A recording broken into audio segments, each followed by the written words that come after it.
आज हम लोग प्रमुख विद्रोह और आंदोलन के बारे में पढ़ेंगे।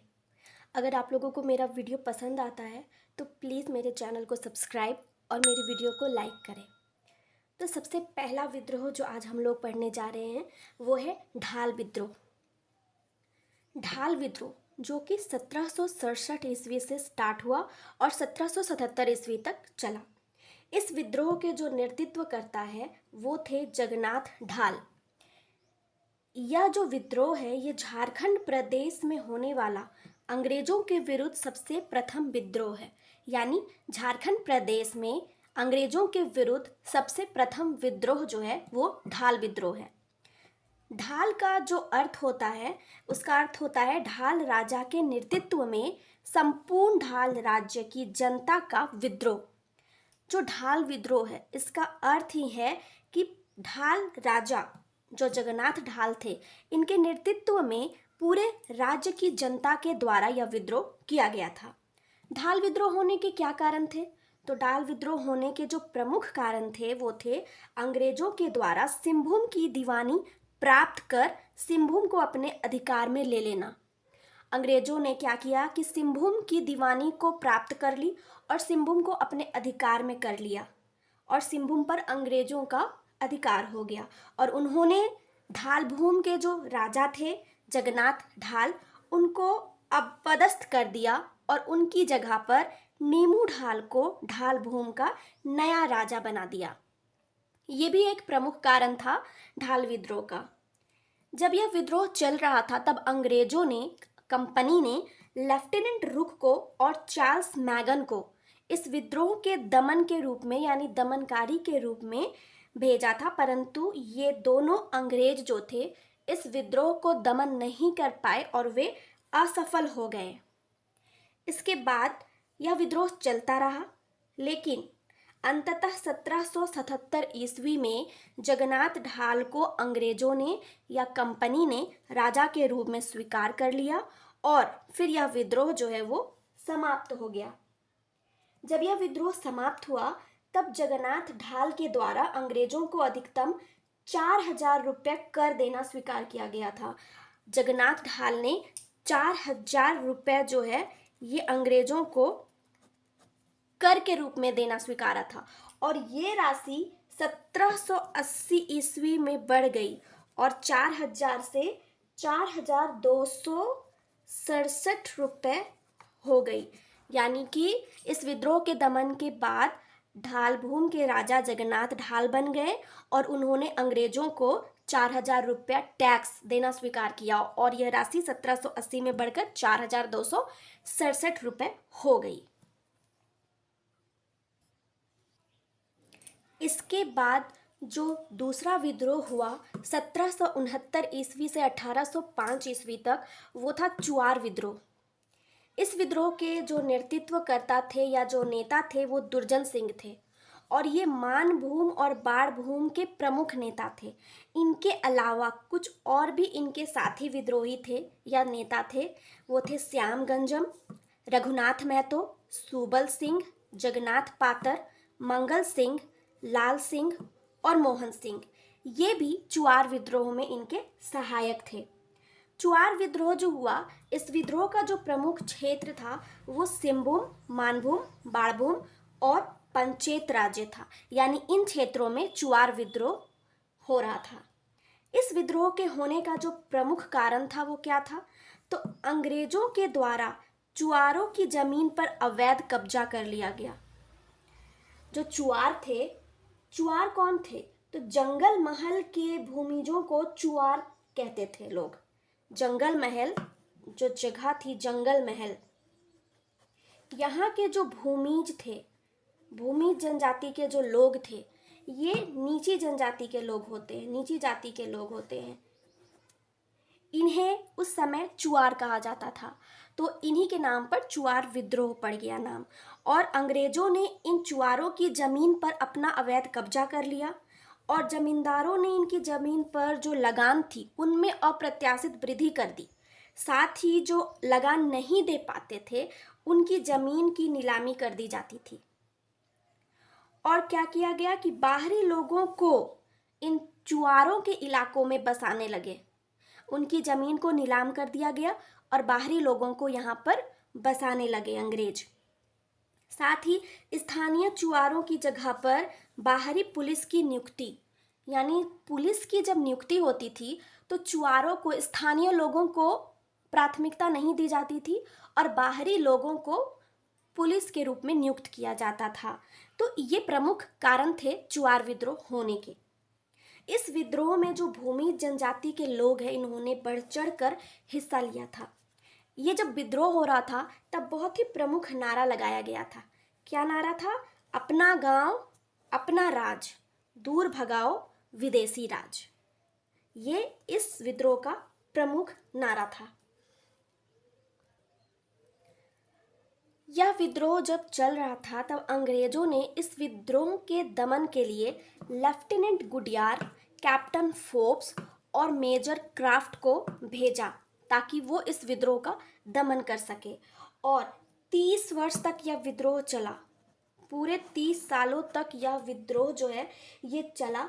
उसके बाद अंग्रेजों ने इस क्षेत्र में शांति लाने के लिए कुछ सुविधाएं भी दी उन लोगों को, लेकिन 6 मार्च 1800 ईस्वी को अंग्रेजों ने जमींदारी घटवारी पुलिस व्यवस्था की स्थापना की। जमींदारी घटवारी पुलिस व्यवस्था जो है, इसके तहत क्या किया गया कि स्थानीय लोगों को पुलिस अधिकारी के रूप में नियुक्त करने की व्यवस्था की गई और साथ ही पाइकों की जो जब्त भूमि थी उनको वापस कर दिया गया और जमींदारों की भूमि को जो लोग अवैध नीलामी कर रहे थे उस पर भी रोक लगा दी गई, यानी कि चुआर विद्रोह सफल हो गया।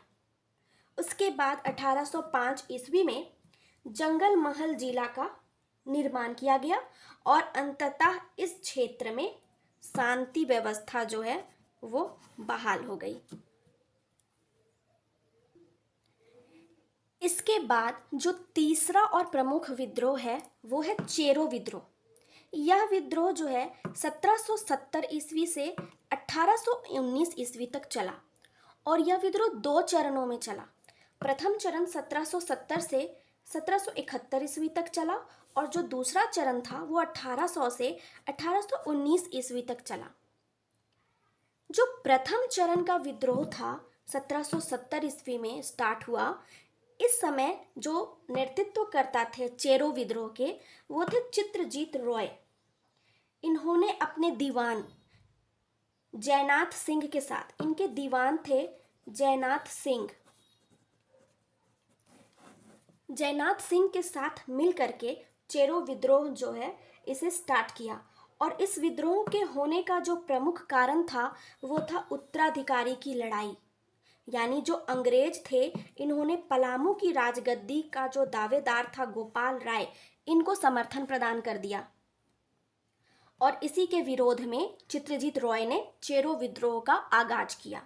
इस विद्रोह का जो प्रमुख क्षेत्र था वो था पलामू जिला और इस विद्रोह को दमन करने के लिए अंग्रेजों ने जैकब कैमक को भेजा था और इसने बहुत ही अच्छे से चेरो विद्रोह को दमन भी कर दिया। और पराजित होने के बाद अंग्रेजों ने क्या किया कि पलामू जिला जो था, पलामू किला, इसे अपने कब्जे में कर लिया। अंग्रेजों ने पलामू किला को अपने कब्जे में कर लिया और 1 जुलाई 1771 ईस्वी को गोपाल राय को पलामू का राजा घोषित कर दिया। यानी कि जो प्रथम चरण था चेरो विद्रोह का वह असफल हो गया और अंग्रेज दमनकारी जैकब कैमक ने इस विद्रोह का दमन कर दिया। पुनः दूसरा चरण जो वो 1800 में स्टार्ट हुआ और उस समय इसके नेतृत्व करता थे भूखन सिंह। इस दूसरे चरण को चेरो आंदोलन के नाम से भी जाना जाता है और यह विद्रोह उस समय होने का जो कारण था वो था चेरो जनजाति के लोगों से ज़्यादा कर वसूली करना। यानी अंग्रेज जो टैक्स वसूल रहे थे उसमें चेरो जनजाति के लोगों से बहुत ही ज़्यादा टैक्स वसूला जा रहा था और जो टैक्स नहीं दे पा रहे थे उनके पट्टों का अधिग्रहण कर लिया जा रहा था। तो इन कारणों से भूखन सिंह ने 1800 ईस्वी में चेरो विद्रोह का दोबारा से आगाज किया, लेकिन वो भी असफल हो गए और 1802 ईस्वी में कर्नल जोन्स के द्वारा भूखन सिंह को गिरफ्तार कर लिया गया और उन्हें फांसी दे दी गई। 1809 ईस्वी में अंग्रेजों के द्वारा इस विद्रोह का पूरी तरह दमन कर दिया गया और जमींदारी पुलिस बल का गठन किया गया। जमींदारी पुलिस बल का गठन किया गया 1809 ईस्वी में। फिर 1813 ईस्वी में क्या हुआ, चेरो राजा थे चूड़ामन रॉय, इनके राज्य की नीलामी कर दी गई अंग्रेजों के द्वारा, क्योंकि ये जो थे अपने बकाया जो था इसका चुकाने में इन्होंने असमर्थता दिखा दी।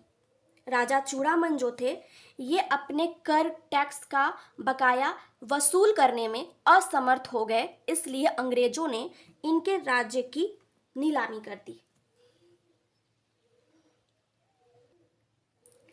1815 ईस्वी में राजा चूड़ामन का जो राज्य था उसे जब नीलाम किया गया तो उस राज्य को राजा घनश्याम सिंह को बेच दिया गया।